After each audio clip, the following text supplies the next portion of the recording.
അവൻ പറയുന്നത് ചെയ്തിടുവിൻ, ജീവിതം ധന്യമായി തീർന്നിടും. അവൻ പറയുന്നത് ചെയ്തിടുവിൻ, ജീവിതം ധന്യമായി തീർന്നിടും. പരിശുദ്ധ പരമദിവ്യകാരുണ്യത്തിന് ആരാധനയും സ്തുതിയും പുകഴ്ചയും ഉണ്ടായിരിക്കട്ടെ. മർക്കോസ് 4:38 പോകാം. മർക്കോസ് 4:38. യേശു അമരത്ത് തലയണ വെച്ച് ഉറങ്ങുകയായിരുന്നു. പറഞ്ഞേ, യേശു അമരത്ത് തലയണ വെച്ച് ഉറങ്ങുകയായിരുന്നു. അവർ അവനെ വിളിച്ചുണർത്തി പറഞ്ഞു, ഗുരു, ഞങ്ങൾ നശിക്കാൻ പോകുന്നു. നീ അത് ഗൗനിക്കുന്നില്ലേ? എന്താ പ്രശ്നം? നീ അത് ഗൗനിക്കുന്നില്ലേ? ഞങ്ങൾ നശിക്കാൻ പോകുന്നു. ഇത് ഒരു ആധികാരികമായിട്ടുള്ള ഒരു പ്രാർത്ഥനയാണ്. അതായത് അവർക്ക് വേറൊരു ഓപ്ഷനില്ല. കർത്താവാണെ കിടന്ന് ഉറങ്ങുകയും ചെയ്യുന്ന നമ്മുടെ ജീവിതത്തിൽ സംഭവിക്കാൻ സാധ്യതയുള്ളതാണ്. ഇങ്ങനെ ദൈവത്തിൻ്റെ ഉത്തരം കിട്ടാതിരിക്കുകയും പ്രശ്നങ്ങൾ നമ്മളെ വേട്ടയാടുകയും ചെയ്യുന്ന സമയത്ത് ഇൻറ്റിമസിയാണ് വേണ്ടത്. മനസ്സിലായില്ലേ? അല്ലാതെ നിങ്ങളുടെ സാധാരണ ഫങ്ഷണൽ പ്രെയറിന് വർക്കൗട്ട് ചെയ്യത്തില്ല. സാധാരണ ഫങ്ഷൻ പ്രെയർ കൊണ്ട് ഈ സമയത്ത് സ്വർഗസ്ഥനായ പിതാവാണല്ല പ്രാർത്ഥന, അല്ല, അതിൻ്റെ അപ്പുറത്തൊരു പ്രാർത്ഥനയുണ്ട്. അത് നീ തന്നെ സ്വർഗസ്ഥനായ പിതാവ് നീ രചിച്ച പ്രാർത്ഥനയാണ്. ഇപ്പം നിഷ രചിച്ച പ്രാർത്ഥനയില്ലേ, നിഷയുടെ ഹസ്ബൻഡ് രചിച്ച പ്രാർത്ഥനയില്ലേ? എന്താണ്? മാതാവേ, ഈ സമയത്ത് പ്രലോഭനം കൊണ്ട് വന്നാൽ ഞങ്ങൾ പെട്ടുപോകും, അതുകൊണ്ട് അമ്മ ഈ വിഷയത്തിൽ ഇടപെടണം. ദാറ്റ് മീൻസ് അതാണ് അത് സാങ്കേതിക പ്രാർത്ഥനയെക്കാളും വലിയ പ്രാർത്ഥനയാണ് പേഴ്സണൽ പ്രാർത്ഥന എന്ന് പറയുന്നത്. പക്ഷേ ഈ പേഴ്സണൽ പ്രാർത്ഥനയ്ക്ക് എന്താ വേണ്ടത്? അതിന് ഇൻറ്റിമസി വേണം. ഈ അപ്പോസ്തലന്മാർ ഈശോയെ കുറ്റപ്പെടുത്തുന്നത് എന്താണ്? ഞങ്ങൾ നശിക്കാൻ പോകുന്നു. എന്താ, നീ അത് ഗൗനിക്കുന്നില്ലേ? അതൊരു കുറ്റപ്പെടുത്തലാണ്. പക്ഷെ അങ്ങനെ കുറ്റപ്പെടുത്താൻ വേണ്ടി മാത്രം അവർ ദൈവവുമായിട്ട് ഇൻറ്റിമസിയായി. പറഞ്ഞ മനസ്സിലായില്ലേ? ദൈവത്തെ പ്രാർത്ഥനയിൽ ഒരാവശ്യം വരുമ്പോൾ നമ്മൾ കുറ്റപ്പെടുത്തുകയാണ് വേണ്ടത്. ഒരു സർക്കാർ ഓഫീസിൽ പോയി നമ്മൾ ഒരാവശ്യം വരുമ്പോൾ ആ ഓഫീസിനെ കുറ്റപ്പെടുത്തിയാൽ പിന്നെ ഉള്ളതുപോലും കിട്ടത്തില്ല, ഇല്ലേ? നെഗറ്റീവാണത്. പക്ഷേ ഈ അപ്പോസ്തലന്മാർക്ക് ഇത്രയും ആത്യന്തികമായൊരു വിഷയം വരുമ്പോൾ മുത്തടം ബൈബിൾ ഉൾഗാത്ത ട്രാൻസ്ലേറ്റ് ചെയ്തിരിക്കുന്നത് കർത്താവേ നിനക്കൊരു ചിന്തയുമില്ല എന്നാണ് ചെയ്തിരിക്കുന്നത്. നിനക്കൊരു ചിന്തയുമില്ലേ എന്നുവെച്ചാൽ നീ ഞങ്ങളെക്കുറിച്ച് ഒരു ഗൗരവമില്ല എന്നാണ്. എന്നുവെച്ചാൽ ഉത്തരവാദിത്തമില്ലെന്നാണ് ചോദിക്കണത്. ദൈവത്തിന് ഉത്തരവാദിത്തമില്ല എന്ന് ദൈവത്തിൻ്റെ മുഖത്ത് നോക്കി ചോദിക്കണമെങ്കിലേ അത് വേറൊരു ബന്ധമാണ്, അത് സാധാരണ ബന്ധമല്ല. ദൈവത്തെ ഇപ്പം ചോദിക്കുക നീ ഗൗനിക്കണില്ലേ എന്ന് വെച്ചാൽ ഇപ്പം ഞാനൊരു കാര്യം ചോദിക്കട്ടെ, ആ പ്രാർത്ഥനയുടെ ഇമോഷണൽ സെറ്റപ്പ് എന്താണ്? ഇപ്പം നിൻ്റെ വീട് ഇപ്പോൾ വീട് വെച്ചിട്ടില്ല, പഴയ വീട്ടിൽ താമസിക്കുക, ഭാഗോടമ്പടി പ്രകാരം കിട്ടിയ കുടുംബ വീട്ടിൽ നീ താമസിക്കുകയാണ്. അത് 10-35 കൊല്ലം പഴക്കമുള്ള സംഭവമാണ്. ഈ വീട് കാണിച്ചാൽ നിൻ്റെ മകൾക്ക് ഭർത്താവിന് കിട്ടത്തില്ല. അതാ നിൻ്റെ ദുഃഖമെന്ന് വിചാരിച്ചോ? അപ്പം നീ ഭർത്താവിനോട് എന്താ പറയണത്? ഇവിടെ മനുഷ്യ കൊച്ചു വളർന്നു തന്നെ കണ്ടില്ലേ, ഇപ്പോഴും താൻ കറങ്ങി നടക്കണമെന്ന് ചോദിക്കും. അതാ സംഭവം, അതല്ലേ ചോദിക്കത്തുള്ളൂ. ആ ഒരു സ്റ്റൈലെന്ന് പറഞ്ഞാൽ ഭർത്താവിന് ഭാര്യയോട് ചോദിക്കാനുള്ള ആധികാരികമായ ഒരു ബന്ധമുണ്ട്. അതാണ് സംഭവം. ആ ഒരു ബന്ധം ദൈവവുമായിട്ടുണ്ടാകണം.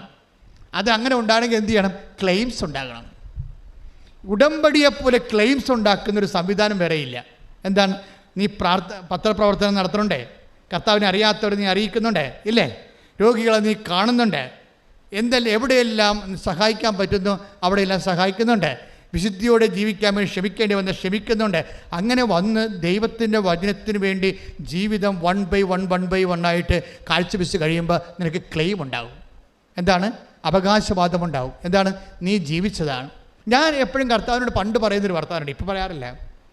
എന്താ വെച്ചാൽ ഞാൻ എപ്പോഴും എൻ്റെ കയ്യിൽ വരുന്ന ആൾ എൻ്റെ കൈപ്പിടി കൊതുകുകളെന്ന് തോന്നിക്കഴിഞ്ഞാൽ ഞാനുണ്ട് കർത്താവിനോട് പറയുന്ന ഒരു വാക്കാണ്, കർത്താവ് 4 വയസ്സ് മുതൽ എൻ്റെ അപ്പൻ നീയാണ് ദൈവം എന്ന് എന്നെ കാണിച്ച കാലം മുതൽ ഇന്ന് വരെ 60 കൊല്ലത്തോളം ജീവിക്കുമ്പോൾ ഞാൻ ഇന്ന് വരെ നീയല്ലാതെ വേറെ ഒരു ദൈവത്തിൻ്റെ മുമ്പിൽ ഞാൻ എൻ്റെ തല കുനിച്ചിട്ടില്ല. It's over, clear. അത് നീ ഓർക്കണമെന്ന് പറയും. അതെന്താണ്? അത് ക്രെഡിബിലിറ്റിയാണ്. Claim and credibility. നമ്മൾ ജീവിച്ച വിശ്വാസത്തിൻ്റെ ഒരു ക്രെഡിബിലിറ്റി ഉണ്ട്, അത് നമുക്ക് നൽകിയിട്ടുള്ള ഒരു ക്ലെയിമുണ്ട്, അവകാശവാദമുണ്ട്. ഇൻറ്റിമസി വരണത് ഈ അവകാശവാദത്തിൽ നിന്നാണ് വരണത്. അതിൽ നിനക്ക് ഡിപ്പോസിറ്റ് ഉണ്ടാകണം ദൈവതിരുസന്നിധിയിൽ. ഉടമ്പടി നിന്നെ നല്ല നിക്ഷേപമുള്ള നല്ല ആധ്യാത്മിക ആസ്തി ഭദ്രതയുള്ള വ്യക്തിയായി ഉയർത്തും. കൈയിടിച്ച് കർത്താവ്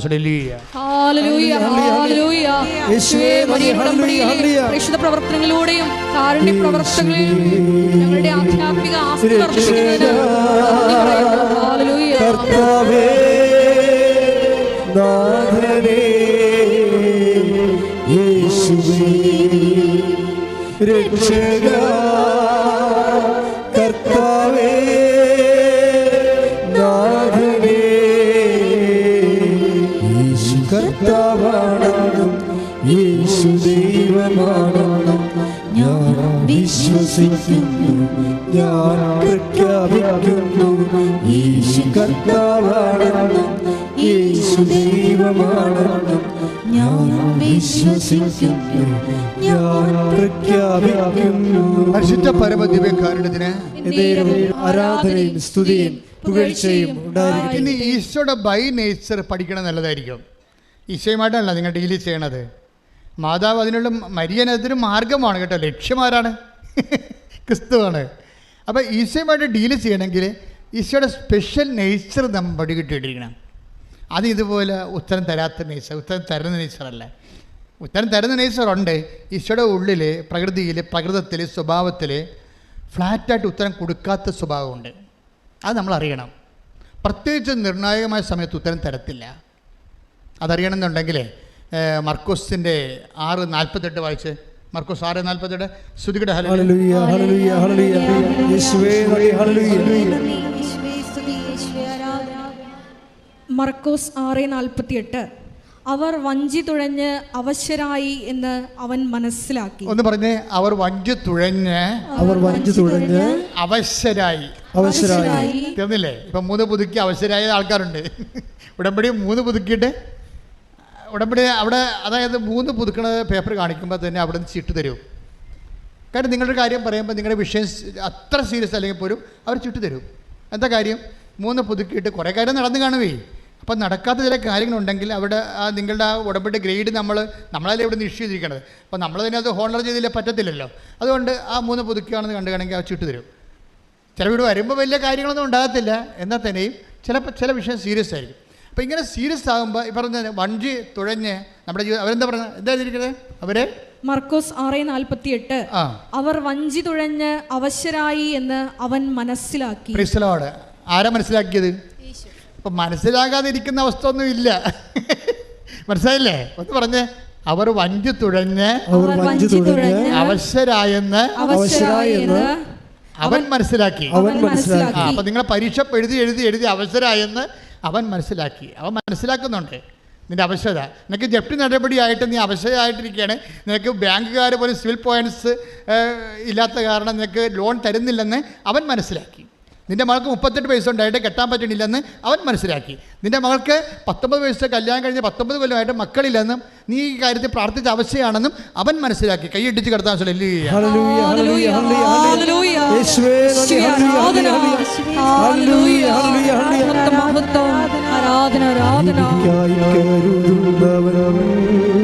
സന്തോഷത്തെ കൈയിടിച്ചു. എനിക്കായി കരുതുന്നവൻ, ഭാരങ്ങൾ വഹിക്കുന്നവൻ, എന്നെ കൈവിടാത്തവൻ, യേശുവിൻ കൂടെയുണ്ട്. എന്നെ കൈവിടാത്തവൻ, യേശുവിൻ കൂടെയുണ്ട്. പരിശുദ്ധ പരമ ദിവ്യകാരുണ്യത്തിന് എന്താണ് അവൻ മനസ്സിലാക്കിയത്? അവർ കടലിലാണ്, നടുക്കടലിലാണ്, കരകാണാത്ത കടലിലാണ്, കരകാണാത്ത കടത്തിലാണെന്ന് പറഞ്ഞ പോലെ എന്നിട്ട് എന്ത് ചെയ്ത് അതിനെതിരെ തുഴഞ്ഞ് കയറാൻ വേണ്ടി തുഴഞ്ഞ് അവർ സ്വന്തമായിട്ട് പരിശ്രമിക്കുന്നുണ്ട്, പലതരത്തിൽ പരിശ്രമിക്കുന്നുണ്ട്. പക്ഷേ എന്താ പറ്റണത്? ഫലം എന്താണ്? അവശതയാണ്. എത്ര കഷ്ടപ്പെടുന്നുണ്ട്, പക്ഷേ അവശതയാണ് ഫലം. പക്ഷെ ആര് മനസ്സിലാക്കി? അവൻ മനസ്സിലാക്കി.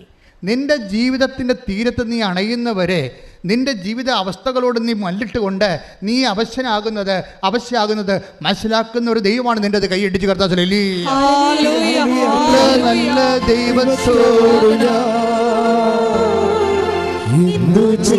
നന്ദി ചെയ്യണം. എന്നെ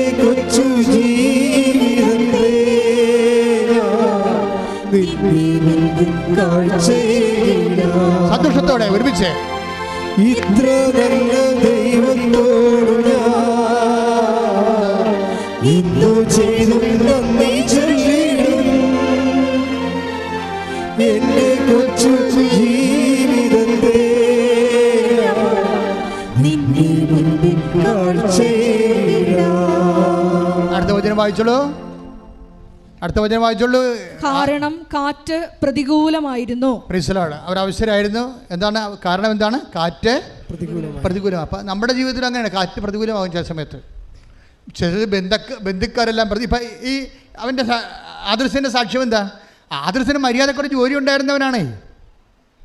മര്യാദക്കുറച്ച് ജോലി ഉണ്ടായിരുന്നതാണ്, അത്യാവശ്യം ശമ്പളം കിട്ടുമായിരുന്നു. അപ്പം അവനാണ് തലയിൽ ജർമ്മൻ പഠിക്കണമെന്ന് ജർമ്മനിയിൽ പോകണമെന്ന് തോന്നിയത്. അപ്പോൾ ആ ശമ്പളം ഉണ്ടായിരുന്ന ജോലി, നാട്ടിൽ വലിയ കുഴപ്പമില്ലാതെ ജീവിക്കാൻ പറ്റിയ ജോലി ഉണ്ടായിരുന്ന രാജിവെച്ചപ്പോൾ എന്ത് പറ്റി? ബന്ധുക്കൾ, സ്വന്തപ്പെടും നാട്ടുകാർ പിന്നെ പൊട്ട, പോഴ, വിഡ്ഢി എന്നൊക്കെ വിളിച്ച് കാറ്റ് പ്രതികൂലമായിരുന്നു. അതാണ് കർത്താവിൻ്റെ വചനം. ഇപ്പം ചില സമയത്ത് നിങ്ങളുടെ ജീവിതത്തിൽ നിങ്ങൾ ചെയ്ത തെറ്റിനെ നിങ്ങൾ അവശരാകുമ്പോൾ നാട്ടുകാരും വീട്ടുകാരും നിങ്ങളെ പൊട്ട, പോഴ, വിഡ്ഢി എന്നൊക്കെ വിളിക്കും. അപ്പം നിങ്ങൾ അവശരാകുന്ന സമയത്ത് തന്നെ നിൻ്റെ സാഹചര്യവും നിൻ്റെ വീട്ടു സാഹചര്യവും നിനക്കെതിരാകും. എന്നിട്ടും തുഴയുന്നവനാണ് അവരിൽ വിശ്വസിക്കുന്നവൻ. കൈയടിച്ച് കർത്താവിനെ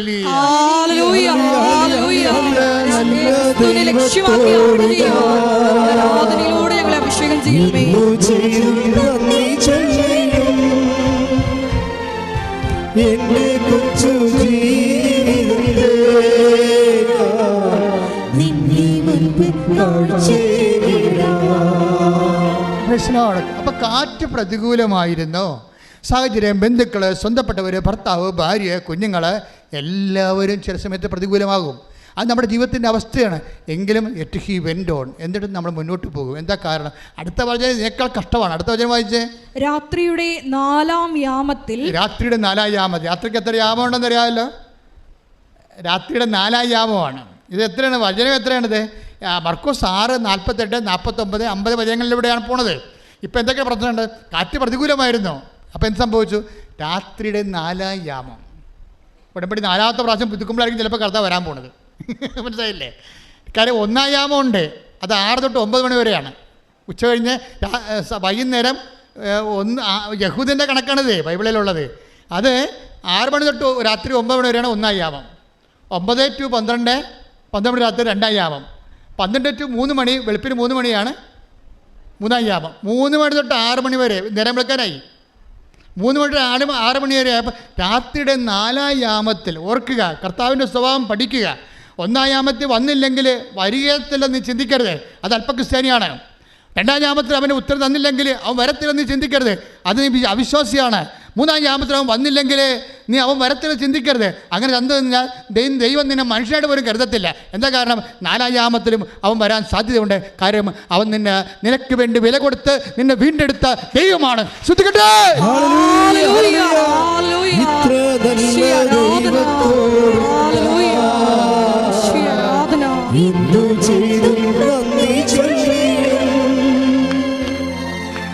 എന്റെ കൊച്ചു ജീവിതത്തെ നിന്നെ മുൻപിൽ കാഴ്ചയിടാം. പരിശുദ്ധ പരമ ദിവ്യകാരുണ്യത്തിന് 48-49-50. അടുത്ത വചനം വായിച്ചേ. രാത്രിയുടെ 4-ാം യാമത്തിൽ അവൻ കടലിനു മീതെ നടന്ന് അവരുടെ അടുത്തെത്തി അവരെ കടന്നു പോകാൻ ഭാവിച്ചു. ഇതാണ് പ്രശ്നം. രാത്രി 4-ാം യാമത്തിൽ അവൻ നേരെ വന്ന് വള്ളത്തിൽ കയറിയതല്ല ചെയ്യുന്നത്. രാത്രി 4-ാം യാമത്തിൽ അവൻ കടലിൻ്റെ മീതെ നടന്നു വന്നു. നിന്റെ ദൈവം ഏത് കടലിൻ്റെ മീതെയും കാറ്റിൻ്റെ മീതെയും അവൻ നടന്നു വന്ന് നിന്റെ വീണ്ടെടുപ്പ് നടത്തുന്നു. ശ്രദ്ധിക്കട്ടെ.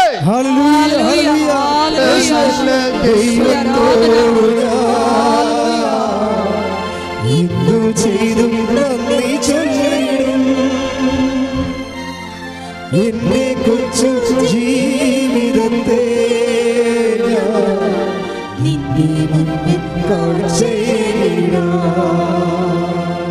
പരിശുദ്ധ പരമ ദിവ്യകാരുണ്യത്തിന് ചിലർക്ക് പറ്റുന്ന അവസ്ഥ എന്താണെന്നറിയാവോ? ഈ 1-ാം യാമത്തിൽ അവരുടെ വിഷയത്തിന് മേൽ ദൈവം കടന്നു വന്നില്ലെങ്കിൽ അവർ സ്റ്റോപ്പ് ചെയ്യും. പ്രാർത്ഥനാ ജീവിതം സ്റ്റോപ്പ് ചെയ്യും, ഉടമ്പടി ജീവിതം സ്റ്റോപ്പ് ചെയ്യും. രണ്ടാം യാമത്തിൽ വന്നില്ലെങ്കിൽ വേറെ കുറേ ആൾക്കാർ സ്റ്റോപ്പ് ചെയ്യും.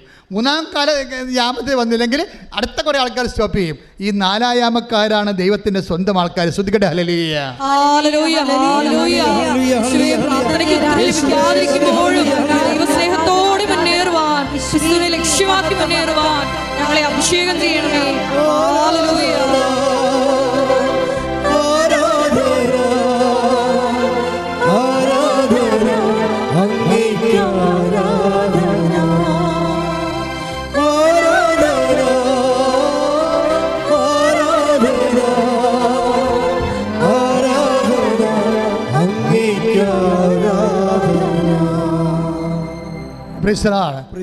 ഈ 4 യാമത്ത് വരുന്ന ഈശോ എന്താ ചെയ്യണത്? ഇത്രയും 3 യാമങ്ങളും പ്രാർത്ഥിച്ച് കഷ്ടപ്പെട്ടും കരഞ്ഞും കൂവിയും ഈ മനുഷ്യൻ കാത്തിരിക്കുമ്പോൾ നേരെ വന്ന് വള്ളത്തെ കയറേണ്ടതല്ലേ ചെയ്യേണ്ടത്? കേണില്ല. എന്താ ചെയ്യണത്? അവരെ കടന്നു പോകാൻ ഭാവിച്ചു. ഈ കടന്നു പോകാൻ ഭാവിക്കുന്ന കർത്താവിനെ നിങ്ങൾ തിരിച്ചറിയണം. എന്തിനാണ് ഇങ്ങനെ കടന്നു പോകാൻ പ്രാർത്ഥിക്കണത്? അതായത് ഈ മനുഷ്യർ അവൻ്റെ റിസ്കിലും വിശ്വാസത്തിലും അവൻ്റെ പ്രത്യാശയത്തിലും ദൈവസ്നേഹത്തിലും ഈശോയെ ക്ഷണിക്കണം. ഈ ഭാവിക്കുന്ന കർത്താവിനെ നമ്മൾ സാധാരണ ക്ഷണം കൊണ്ട് ഒക്കത്തില്ലെന്ന് ഉറപ്പായി. എന്താ കാര്യം വെച്ചാൽ നമ്മുടെ വിശ്വാസവും ഇപ്പം അപ്പോസ്തലന്മാർ എന്താ പറയുക, ഗുരു ആ ഉറക്കം എന്തായിരുന്നു? അതൊരു ഭാവിക്കലായിരുന്നു ഇല്ലേ? 4:38 മർക്കോസ് പറഞ്ഞില്ലേ, അവൻ വള്ളത്തിൻ്റെ തോണി കിടന്ന് ഉറങ്ങിയപ്പോൾ കൊടുങ്കാറ്റ് വന്ന് കടക്ഷോഭം ഉണ്ടായി. വള്ളം ഇങ്ങനെ ഈ തിരമാലകളിട്ട് അമ്മാനമാടുകയാണ്. അമ്മാനമാടുന്നൊരു വള്ളത്തിൽ കിടന്ന് ഉറങ്ങാൻ മലർക്കും പറ്റുമോ? ശ്രാങ്കമാർക്ക് പോലും പറ്റത്തില്ല, പരിചയമുള്ള. അതായത് അപ്പോൾ എന്നിട്ടും കർത്താവ് ഉറങ്ങിയെന്ന് പറയുമ്പോൾ അത് ഉറക്കമാണ്, അതിന് ഭാവിക്കലാണെന്ന്. അത് പറഞ്ഞു തരണമെങ്കിൽ പരിശുദ്ധാത്മാവ് ഉണ്ടാകണം നിൻ്റെ കൂടെ. നിൻ്റെ വീട്ടിൽ നിൻ്റെ കർത്താവുണ്ട്. അവൻ ഉറക്കം ഭാവിക്കണമെങ്കിൽ ദൈവവേദലെ നിൻ്റെ ഭാഗത്തുനിന്ന് ഇൻറ്റിമേറ്റ് ആയിട്ടുള്ള ഒരു വിളി ഉണ്ടാകണം. എന്താണ്? ഞങ്ങൾ നശിക്കുന്നു, അത് നിനക്ക് യാതൊരു ഗൗരവമില്ലേ? എൻ്റെ കർത്താവേ, ഞങ്ങൾ പോകാൻ ആഗ്രഹിച്ചപ്പോഴാണ് ഇപ്പോൾ അപ്പന് ക്യാൻസർ വന്നിരിക്കുന്നത്. അപ്പോൾ അതുകൊണ്ട് ഈ വിഷയത്തിൽ ഞങ്ങളെ പരീക്ഷിക്കരുത് എന്ന് പറയണമെങ്കിൽ ഒരു ബന്ധമുണ്ടാകണം. ഭാവിക്കുന്ന ഈശോയുടെ പണ്ട് മുതലേ ഉള്ളൊരു സ്വഭാവമാണ്. അതായത് നമ്മളുടെ കൂട്ടായ്മയിലേക്ക് കർത്താവ് കടന്നു വരണമെങ്കിൽ ഈ ഭാവിക്കൽ എന്ന് പറയുന്ന എന്താ സംഭവം? കടന്നു പോകാൻ ഭാവിക്കുക. അതിൻ്റെ അർത്ഥം എന്താ? ഉറങ്ങുന്നതായിട്ട് ഭാവിക്കുക. ഇങ്ങനെ വരുമ്പോൾ എന്താ സംഭവിക്കണത്? നമ്മൾക്ക് നെറ്റ് ഇഫക്റ്റിൽ പ്രാർത്ഥന കേൾക്കുന്നില്ല എന്നുള്ള ഇഫക്റ്റാണ് ഉള്ളത്. അറിയാമല്ലോ. ഇപ്പം ദൈവത്തിന് ഭാവിക്കലാണത്. നമ്മളെ പറ്റിക്കണാണ്, കളിപ്പിക്കണാണ്. പക്ഷെ നമ്മുടെ അവസ്ഥ എന്താണ്? നമ്മുടെ വിസ പ്രോസസ് നടക്കണില്ല, PR കിട്ടണില്ല, ഇപ്പം തന്നെ ജപ്തിക്ക് ഓർഡർ വന്ന് നമ്മൾ അനുഭവിക്കുന്നത് ഭയങ്കരമായ സങ്കടങ്ങളാണ് അനുഭവിക്കുന്നത്. ഈ സങ്കട സമയത്തുള്ള ഭാവിക്കലിനെ ദൈവത്തെ കക്ഷി ചേർക്കുന്നതിന് നിലവിലുള്ള നിൻ്റെ അശാരം പൂശാരം വിശ്വാസം പോരെന്നർത്ഥം, ആത്മബന്ധം ഉണ്ടാവണം നടത്താം. മനസ്സിലായില്ലേ? ഇതുകൊണ്ടാണ് ഉടമ്പടി ചെയ്യുമ്പോൾ അത് ഇത്തിരി മെനയായിട്ട് ചെയ്യണം, വൃത്തിയായിട്ട് ചെയ്യണം. ആക്കാനും വേണ്ടി ഓക്കാനിക്കണമെന്ന് അർത്ഥം. എൻ്റെ കർത്താവിന് വേണ്ടി ഞാൻ ഉടമ്പടി ചെയ്തു. അവൻ തന്നാലും തന്നില്ലേലും ഞാൻ കർത്താവിനോട് ഉടമ്പടിയായിട്ട് ജീവിക്കും. ശ്രദ്ധിക്കട്ടെ. അടയാളങ്ങൾ കാണാത്തപ്പോഴും വിശ്വാസം പ്രഖ്യാപിച്ചുകൊണ്ട് ജീവിക്കുക. ഈ ആരാധനയിലൂടെ ഞങ്ങളെ അഭിഷേകം ചെയ്യണമേ. ഹല്ലേലൂയ.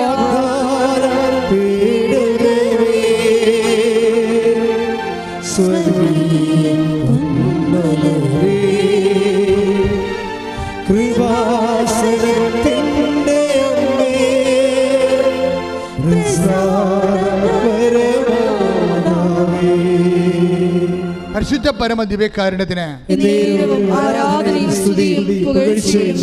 അപ്പോൾ നിങ്ങൾ എന്നോട് ചോദിക്കും, എന്ത് ചോദിക്കും? അച്ഛാ, ഇത്രയും നാളെ കഷ്ടപ്പെട്ടതും വിശ്വസിച്ചതും പ്രാർത്ഥിച്ചതും വെറുതെയായോ? ഈ പ്രാർത്ഥനയും ഉടമ്പടി ഒന്നുമില്ലാത്ത ആൾക്കാർക്ക് എന്നെക്കാൾ മുമ്പേ ജോലി കിട്ടിയല്ലോ, അവർ കല്യാണം കഴിച്ചല്ലോ, അവർക്കെല്ലാം പിള്ളേരായല്ലോ, എനിക്ക് മാത്രം പിള്ളേരുമില്ല, കല്യാണമില്ല, വീടുമില്ല. അപ്പോൾ ഒരു കാര്യം നിങ്ങൾ മനസ്സിലാക്കണം.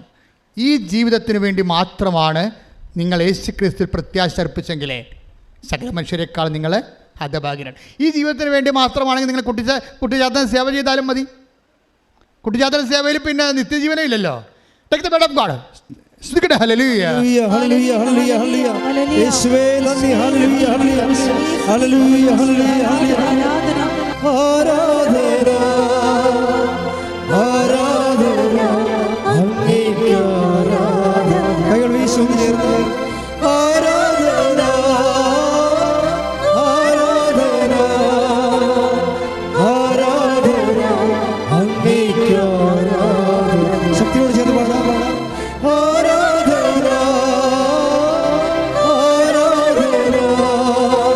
19. ആരാധന അങ്ങേക്ക് ആരാധന. Praise the Lord. വായിച്ചേ. 1 Korinthos 15:19. ഈ വാക്ക് കറക്റ്റ് മനസ്സിൽ സൂക്ഷിക്കണം. ഒന്ന് പറഞ്ഞു. 1 Corinthians 1 Korinthos 15:19. ഈ ജീവിതത്തിന് വേണ്ടി മാത്രം, ഈ ജീവിതത്തിന് വേണ്ടി മാത്രം ക്രിസ്തുവിൽ പ്രത്യാശ വച്ചിട്ടുള്ളവരാണെങ്കിൽ,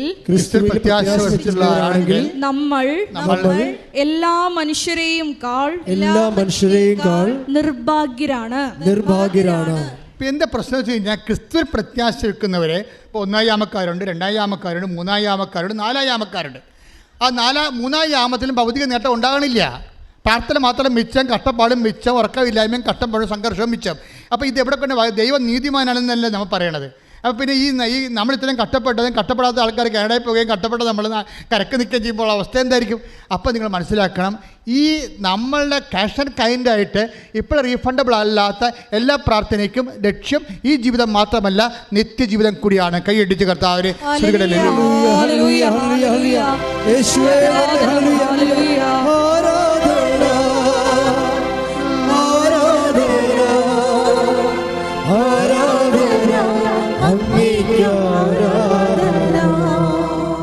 പരിശുദ്ധ പരമദിവ്യകാരുണ്യത്തിന്. അപ്പോൾ എന്താ പ്രോബ്ലം എന്ന് വെച്ച് കഴിഞ്ഞാൽ, ഒരു spiritual life when we lead with Jesus Christ we must have A minimum prudence. അത് കർത്താവിൻ്റെ ഒരു തീരുമാനമാണ്. ഒരു ആധ്യാത്മിക ജീവിതം നിങ്ങൾ യേശു ക്രിസ്തുവായിട്ടാണ് ഉരുക്കഴിക്കാൻ ഉദ്ദേശിക്കുന്നുണ്ടെങ്കിൽ നിങ്ങൾക്കൊരു മിനിമം വിവേകമുണ്ടാകണം. കർത്താവ് എന്താ പറഞ്ഞത്? വിവേകമുള്ള കന്യകമാരും വിവേകമില്ലാത്ത കണ്ണിമന്മാരും. And spiritual life is an intelligent life, not emotional life.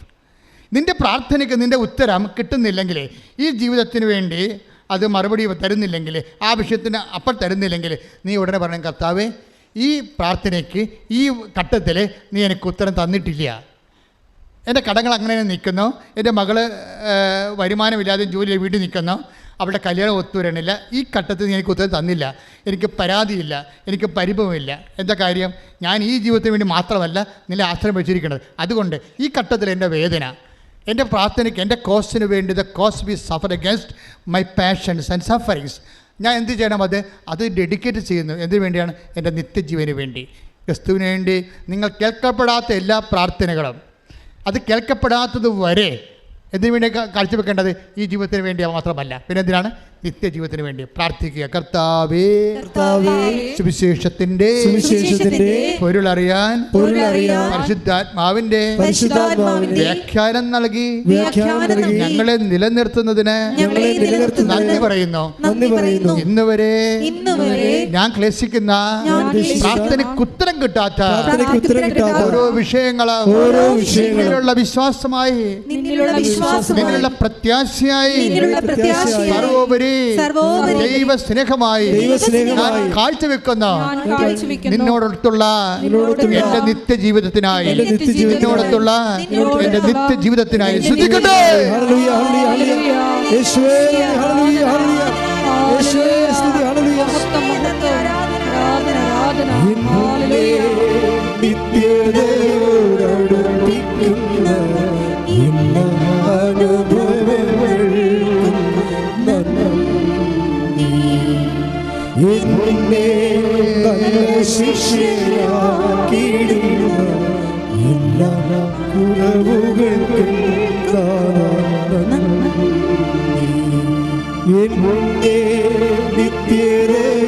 നിത്യതയോടടുപ്പിക്കുന്ന എല്ലാ അനുഭവങ്ങൾക്കും നന്ദി. എന്നെ നല്ല ശിഷ്യനാക്കിയിടുന്ന എല്ലാ കുറവുകൾക്കും നന്ദി. അപ്പം ഭാവിക്കുന്ന ഈശോയാണ് നമ്മൾ കാണുന്നത്, അല്ലേ?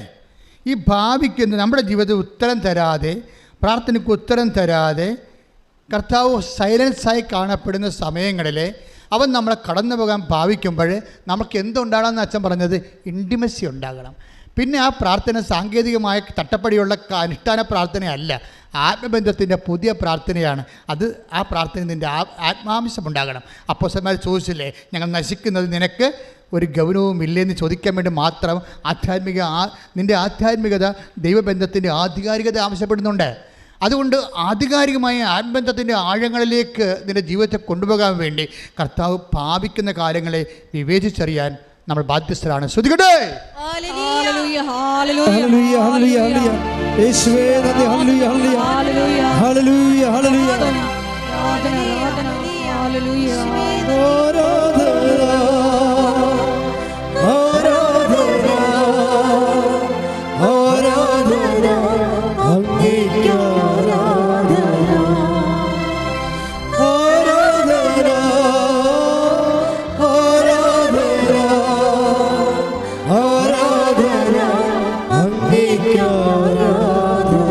പരിശുദ്ധ പരമദിവ്യകാരുണ്യത്തിന് ഇതിൻ്റെ അർത്ഥം എന്താ? പൊട്ടത്തറ ഒന്നും കാണിക്കരുതെന്നാണ് ഈ കാലെ പിടിച്ച് ഞാൻ പറയുന്നത്. കർത്താവായിട്ട് വഴക്കിടരുത്, പരിഭവം കാണിച്ച് മാറരുത്, പ്രാർത്ഥന മുടക്കരുത്. അത് പണ്ടിതുപോലെ പ്രാർത്ഥന മുടക്കി കർത്താവിൻ്റെ വരവും പ്രതീക്ഷിച്ച് വരാതിരുന്നപ്പോൾ ചമ്മിപ്പോയ ഒരാളുണ്ട് ബൈബിളിൽ. ആരാണത്? മറിയം. ഒരു കാലത്ത് കർത്താവിൻ്റെ പദാന്ത്യത്തിൽ നിന്ന് വചനങ്ങളെല്ലാം കേട്ടതാണ്. പക്ഷേ കുടുംബത്തിൽ കേട്ടത് മിച്ചം. അപ്പം ഭർത്താവ് വേലയും കൂരി ഉണ്ടായിരുന്നവൻ കുടുംബത്തിൽ അരി വാങ്ങിക്കാൻ അത്താഴം മുടക്കാതെ കൊണ്ടുവന്ന ആങ്ങളെ തന്നെ പണി മേടിച്ച് അവൻ ചത്തുപോയി. അവൻ ചത്തത് ക്ഷീണമായപ്പോൾ തന്നെ മാർത്ത ആളെ വിട്ടാണ് വന്നില്ല. മരിച്ചപ്പോൾ വരുമെന്ന് വിചാരിച്ച് വന്നില്ല, അടക്കത്തെ വരുമെന്ന് വിചാരിച്ച് വന്നില്ല. യാമങ്ങളിങ്ങനെ മാറി മാറി വരിക. ചീഞ്ഞപ്പോൾ വന്ന. പക്ഷെ ചീഞ്ഞപ്പോൾ വന്നപ്പോഴേ അന്ന് അടുക്കളയ്ക്ക് പണിക്ക് ചെയ്തിരുന്ന മാർത്തയാണ് ലീഡ് ചെയ്തത്. മറിയത്തിൻ്റെ കാര്യം സ്വാഹ. എന്താ കാര്യം? അവൾ വീട്ടിൽ തന്നെ ഇരുന്നെന്നാണ് ബൈബിൾ പറയണത്. ഓടിപ്പോയതാരാണ്? മറിയം.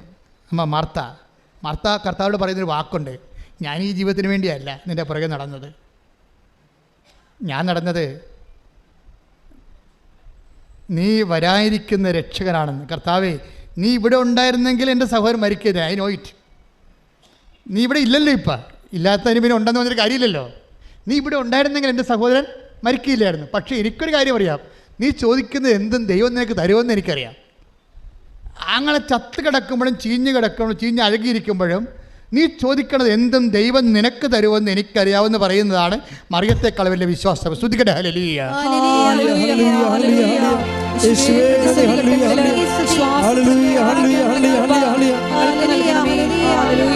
അവളോട്, ആ മാർത്തായോട് ഈശോ പറയുന്നൊരു ഉത്തരമുണ്ട്. എന്താ പറയണത്? നിന്റെ സഹോദരൻ ഉയർത്തെഴുന്നേൽക്കും. അപ്പോൾ അതിനും തിരിച്ച് മാർത്ത പറയുന്ന ഉത്തരവുണ്ട്. എന്താണ്?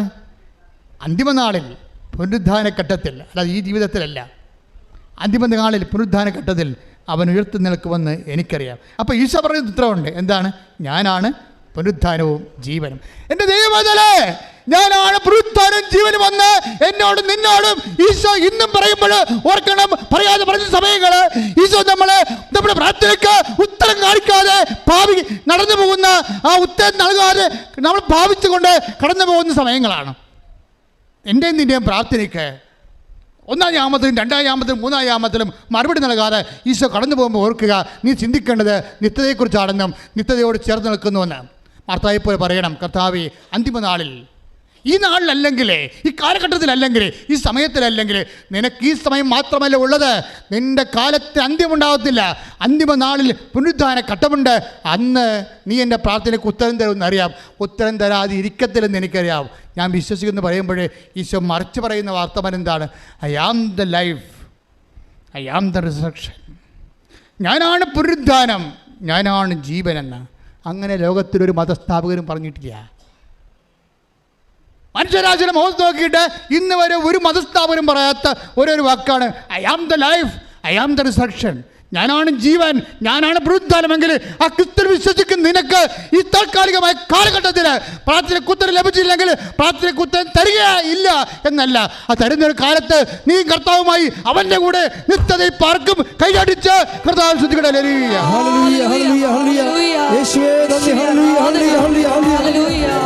മഹത്വം, മഹത്വം, ആരാധന, ആരാധന.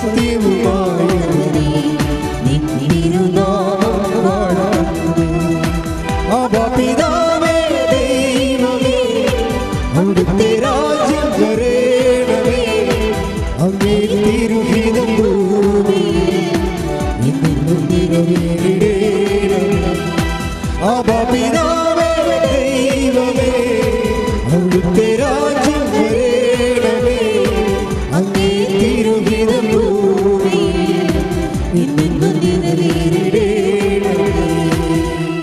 പരമ ദിവ്യകാരുണ്യത്തിന് നേരവും ആരാധനയും സ്തുതിയും അപ്പോൾ പുകഴ്ചയും നിങ്ങൾ എന്നോട് ചോദിക്കും, ഈ 4-ാം യാമത്തിലാണ് കർത്താവ് വരണമെങ്കിൽ ഈ നിത്യത മാത്രമേ കിട്ടത്തുള്ളൂ എന്ന്. അല്ല, അവൻ പുഷ്പം പോലെ ലാസം ഉയർപ്പിച്ച് മർത്തായ്ക്കും മേരകത്തിനും കൊടുക്കും. അതാണ് ഈശോ. ഈ 4-ാം യാമത്തിൽ വന്നാലും എൻ്റെ ദൈവവേദന നീ ഉടമ്പടി വെച്ചിരിക്കുന്ന 6 കാര്യങ്ങളും കർത്താവ് നിനക്ക് ചെയ്തു തരും. കൈയടിച്ച് കഥളി.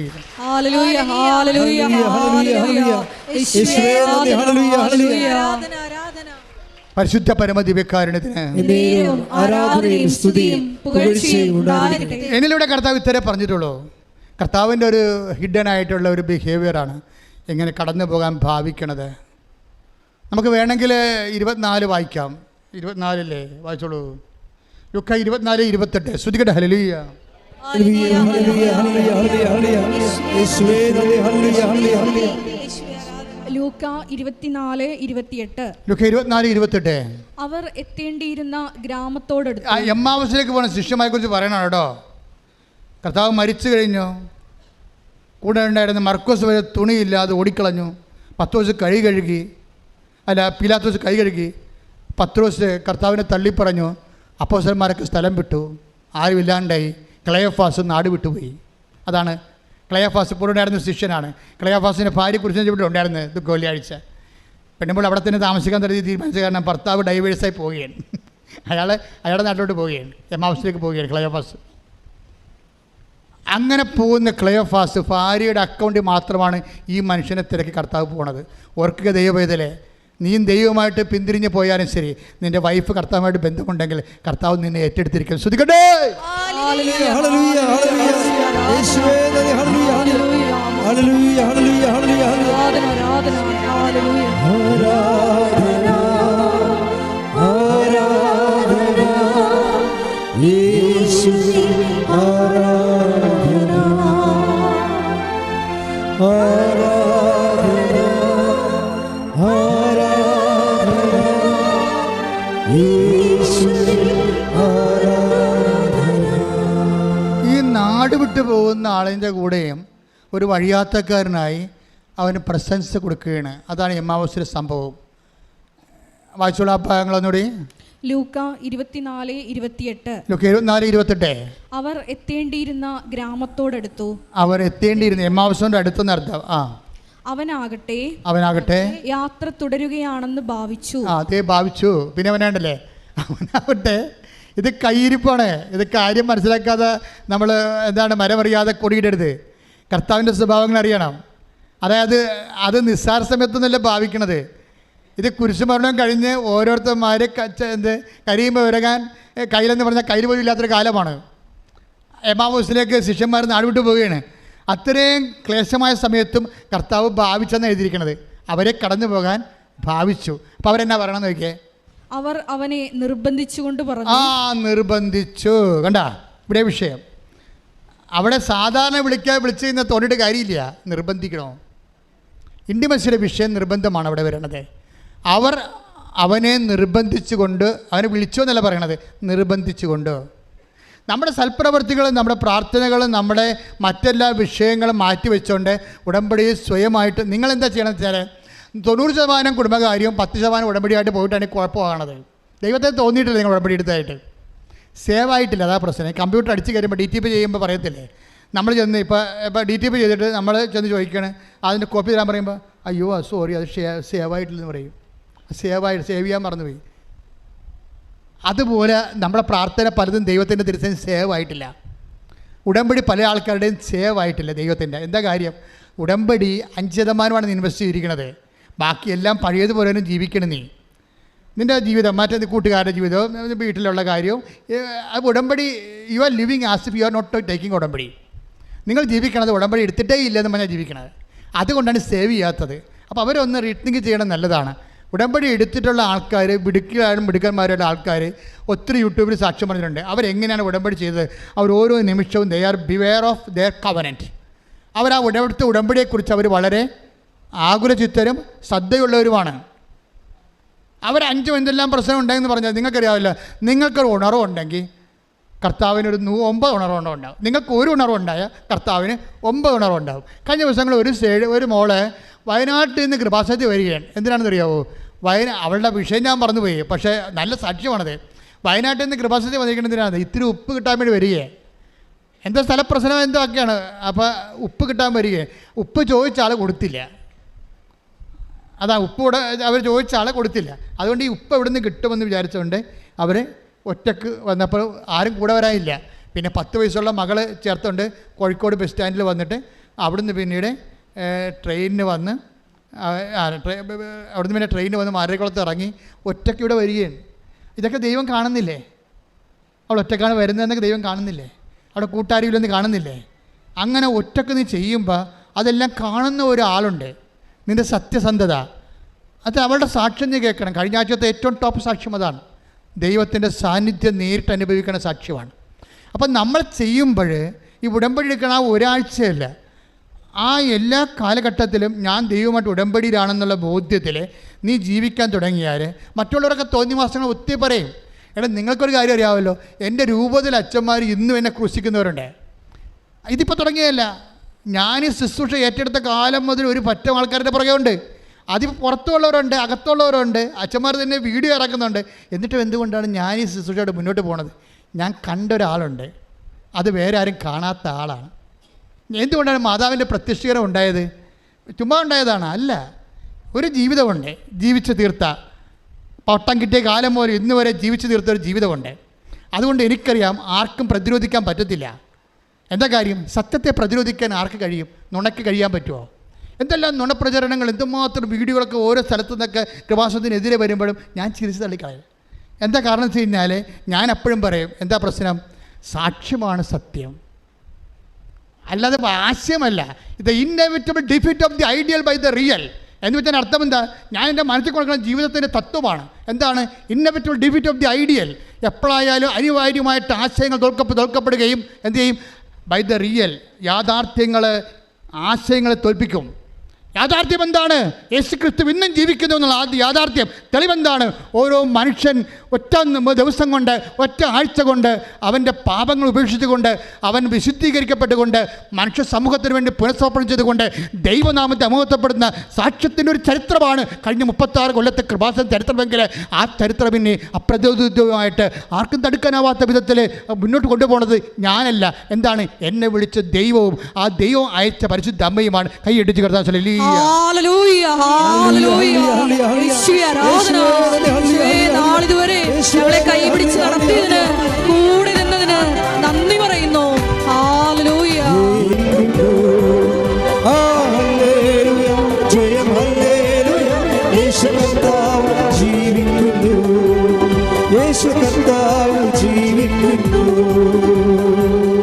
എല്ലാവരും എഴുന്നേൽക്കുക.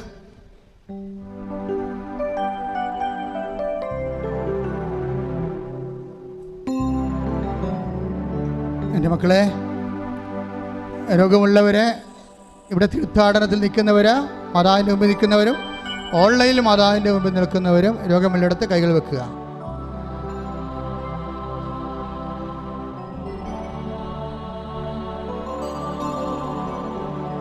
അച്ഛൻ കൈവർത്തി യേശുനാമത്തിൽ പ്രാർത്ഥിക്കുമ്പോൾ അപ്പാ ഈശോയെ നാമത്തെ മഹത്വപ്പെടുത്തുകയും അമ്മ മധ്യസ്ഥം വഹിക്കുകയും വിശുദ്ധ രക്തസാക്ഷികളെ അതിനെ സന്ധിക്കുകയും ചെയ്യുന്ന സ്വർഗീയ നിമിഷങ്ങളിലേക്കാണ് നമ്മൾ പോകുന്നത്. അച്ഛൻ പ്രാർത്ഥിക്കുമ്പോഴൊക്കെ മക്കൾ സ്തുതിച്ചുകൊണ്ടിരിക്കട്ടെ സന്തോഷത്തോടെ. ഇപ്പോഴും അടിപ്പണ പോലെ വൈദാഘാതം പോലെ ദൈവിക ശക്തി നിങ്ങളിലേക്ക് ആവശ്യിക്കുന്ന സമയമാണ്. കർത്താവേ, നിൻ്റെ വിശുദ്ധ പൗരോഹിത്യത്തെ മഹത്വപ്പെടുത്തണമേ കർത്താവേ. കർത്താവേ, സഭയിലുള്ള സാന്നിധ്യം പ്രകടമാക്കണമേ കർത്താവേ. 36 വർഷം അർപ്പിച്ച കുർബാനയുടെ യോഗ്യതയാൽ കൃപാസ്ഥാനത്താരയിൽ ജീവനോടെ പ്രത്യക്ഷപ്പെട്ട പരിശുദ്ധ അമ്മയുടെ മാധ്യസ്ഥത്തിൽ ഉച്ച മുതൽ ഉള്ളംകാലം വരെ ഓരോ കോശങ്ങളിലെ, ഓരോ ക്ലേശങ്ങളിലെ, ഓരോ സന്ധിബന്ധങ്ങളിലെ, മാംസപേശികളിലെ, രക്തഞരമ്പുകളിലെ, ശരീര കോശങ്ങളിലെ, രക്തധമനികളിലെ, യേശു ആന്തരിക അവയവങ്ങളിലെ യേശുവിന്റെ ഉന്നതമായ നാമത്തിലെ മാർഗരോഗങ്ങളെ മാറിപ്പോകട്ടെ.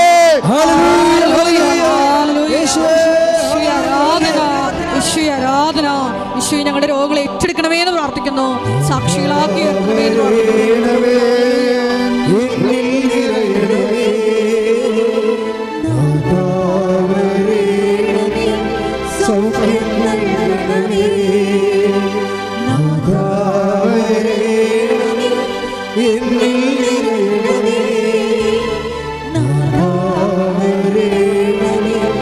സൗഖ്യം നൽകണമേ.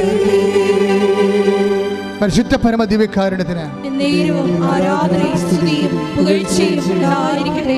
എൻ്റെ മക്കളെ കൈ നെഞ്ചത്ത് വെച്ചുകൊണ്ട് കണ്ണടച്ചുകൊണ്ട് കൈ നെഞ്ചത്ത് വെച്ചുകൊണ്ട് തറയിൽ എഴുന്നള്ളിരിക്കുന്ന ഈശോയെ നോക്കിക്കൊണ്ട് പ്രാർത്ഥിക്കേണ്ട സമയമാണ്. അച്ഛൻ പ്രാർത്ഥിക്കാൻ പോകുന്ന വിഷയങ്ങൾ രോഗികളായി കിടപ്പിലായി പോയവർ, അവരെ അടിപ്പിഴ പോലെ വൈതാഘാതം ദൈവികമായ ശക്തി അവരിലേക്ക് ആവസിക്കുന്നതിന് വേണ്ടി പ്രാർത്ഥിക്കാൻ പോകുന്ന മക്കളില്ലാത്തവർ, ഗർഭനാളികൾ ശ്വസിച്ചു പോയവർ, ഗർഭം ഉണ്ടായിട്ട് അത് കട്ട് ചെയ്ത് കളഞ്ഞവർ, ബീജത്തിന് ഓട്ടമില്ലാത്തവർ, കൗണ്ടില്ലാത്തവർ, അവരെല്ലാം സമർപ്പിച്ച് പ്രാർത്ഥിക്കുന്ന സമയമാണ്. വിഷജന്തുക്കൾ കുത്തുകയോ ഒക്കെ ചെയ്തതിൻ്റെ പേരിൽ, രക്തത്തിൽ വിഷം കയറിയതിൻ്റെ പേരിൽ രോഗങ്ങൾ വിട്ടുമാറാത്തവർ, കർത്താവിൻ്റെ വിശുദ്ധമായ രക്തം അവരുടെ ശരീരത്തിലേക്ക് പ്രവഹിക്കുന്നതിന് വേണ്ടി പ്രാർത്ഥിക്കുന്ന സമയമാണ്. വാരിപ്പറ്റുകൾ സൂക്ഷിക്കുന്നവർ, അസ്ഥി സൂക്ഷിക്കുന്നവർ, അസ്ഥി ഉരുക്കമുള്ളവർ, PCOD രോഗികൾ, അതുപോലെ RSS രോഗികൾ, കുടൽ രോഗികൾ, എല്ലാവർക്കും വേണ്ടി പ്രാർത്ഥന സമയമാണ്. കരൾ രോഗികൾ, ശ്വാസകോശ രോഗികൾ, കിഡ്നി രോഗികൾ, അതുപോലെ തന്നെ തൈറോയ്ഡ് രോഗികൾ, ബ്രെയിൻ അസുഖമുള്ളവർ, ഹൃദയത്തിൻ്റെ രോഗമുള്ളവർ, വെരിക്കോസിൻ്റെ അസുഖമുള്ളവർ, എല്ലാവരെയും സ്തുതിക്കട്ടെ ലലിയ കർത്താവ്. നിൻ്റെ ഉന്നതമായ നാമത്തിന് സ്വന്തം ചെയ്യുന്ന കർത്താവ്, നിൻ്റെ വിശുദ്ധ പൗരോഹിത്യത്തെ മഹത്വപ്പെടുന്ന കർത്താവ്, സഭയിലുള്ള സാന്നിധ്യം പ്രകടമാക്കണം കർത്താവ്. അമ്മയെ പരിശുദ്ധമേ ദേവമാതാവേ, എല്ലാ മക്കൾക്ക് വേണ്ടി മധ്യസ്ഥം പ്രാർത്ഥിക്കണമേ. എൻ്റെ കർത്താവിൻ്റെ ഉന്നതമായ നാമത്തിൽ, സഭയുടെ അധികാരത്തിൽ, കുരിശിൻ്റെ അടയാളത്തിൽ, ദൈവശക്തിയാൽ മാരക രോഗങ്ങൾ, തീരാവ്യാധികൾ യേശുവിൻ്റെ നാമത്തിൽ മാറിപ്പോകട്ടെ. ഹല്ലേലൂയ ഹല്ലേലൂയ ഹല്ലേലൂയ ഹല്ലേലൂയ യേശുവേ